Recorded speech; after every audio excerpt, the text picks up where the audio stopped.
But now, interestingly, civil society organizations are also becoming key knowledge producers.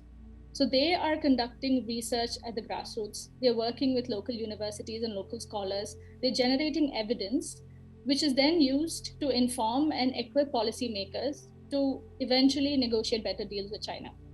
So, for actors like the US and India, who are seeking to encourage transparency and accountability, especially around Chinese investments, one valuable intervention, I think, would be to identify genuine CSOs, to create organic collaborations, and find different ways to empower these organizations.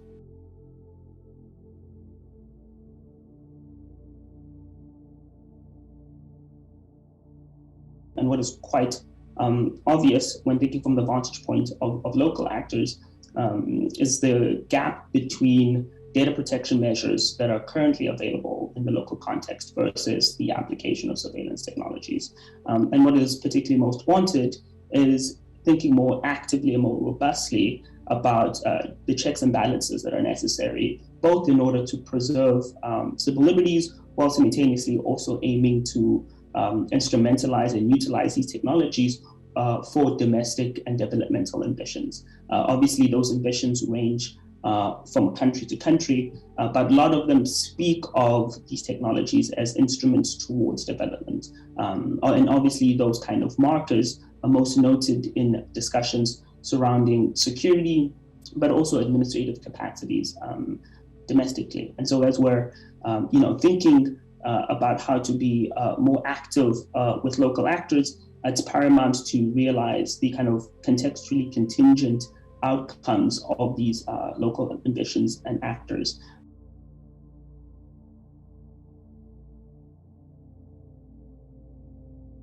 At the level of kind of Chinese rhetoric and media, what is particularly quite striking when you kind of both pay attention to Chinese coverage of the activities on the African continent is their almost insistence on kind of political equality or the salience of sovereignty, which to me, in my work, what I try and establish is how, we're talking about political equality, so that way we don't have to talk about economic inequality, or at least the asymmetrical relations that also structure the conditions of activities between Africa and China. And how specific local actors, are also preoccupied with using this kind of rhetorical device, so that way they are not immediately held accountable, or to think more actively about why they're choosing to, engage with China, which, Emmanuel correctly pointed out, is sometimes as a way, so that way they're not held, into account of the sanctions that were, levied against them by Western actors. And so, when we're thinking more actively about China, we should also be thinking more actively about some of the kind of structural conditions that produce the activities that are unfolding on the ground, especially at the level of kind of asymmetries between the parties that are being involved and engaged.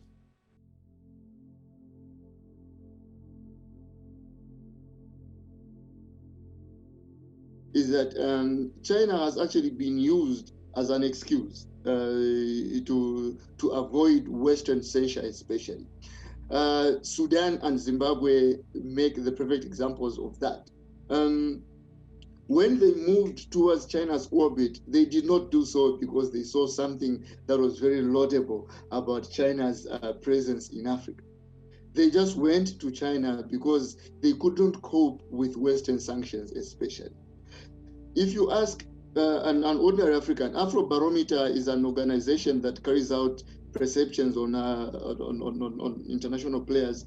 And if you ask an African ordinarily, just on the surface, what do you think? What do you think of? Is China a positive or a negative force on Africa? They'll say 60% of people actually, according to the latest data, more than 60% actually would say, well, China is actually a force for good. But if you dig deeper about that, they actually mean China is a force for good because Africa has failed to provide gainful employment for its people. So people think as if labor, casualized labor, by the way, not even formal labor, not skilled labor, casualized labor is actually better than destitution. And that casualized labor is usually done under the aegis of China. But then if you look substantially in terms of politics, in terms of political sanity, a lot of Africans are actually amenable to the idea of a democratic Africa.